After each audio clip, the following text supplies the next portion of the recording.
Hey, my name is Adrian, and I'm from a very poor country called Moldova. One day, I was walking to school when I saw a girl begging on the street. I felt bad for her. She looked the same age as me, so I gave her my school lunch. Her face was covered in dirt, but I could tell that she was beautiful. When I got back home, I told my mom about the girl I saw on the street. She responded, "That poor girl.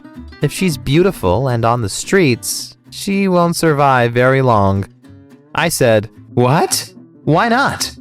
My mom responded, "Don't you read the news? They will take her to Turkey and sell her there to evil men."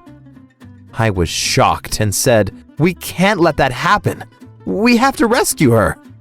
My mom responded, "Well, do whatever you have to do." So the next day, I went searching for the girl. And after a few hours, I found her laying on the ground. She was crumbling out of pain, and I asked her, "Hey, is everything okay?"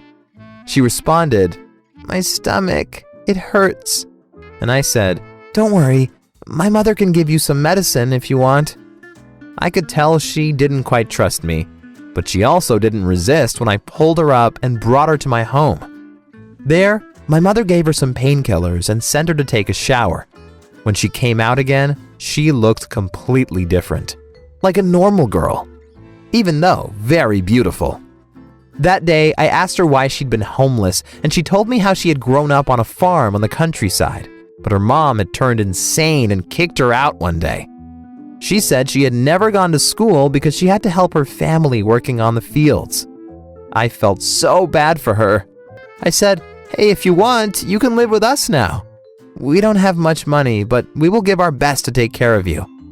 She said, "Wow, thank you. I would be so grateful."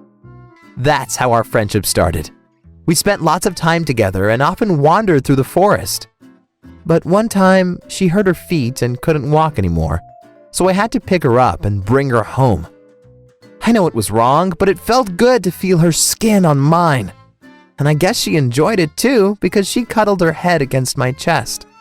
When we arrived back home, she gave me one long hug, then looked into my eyes and said, "Thank you so much. You are my hero today." Of course, I've had feelings for her before, but now I knew she liked me too. So the next time we went to the forest, I asked her, "Hey, do you like me?"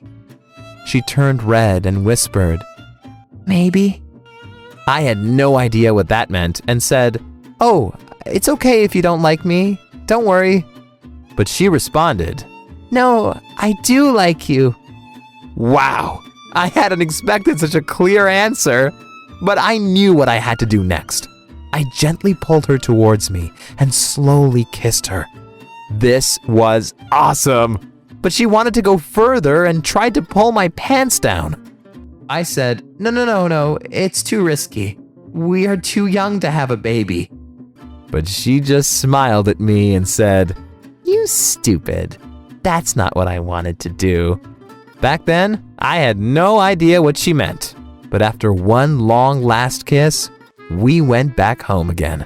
And since that day, we have been a happy couple.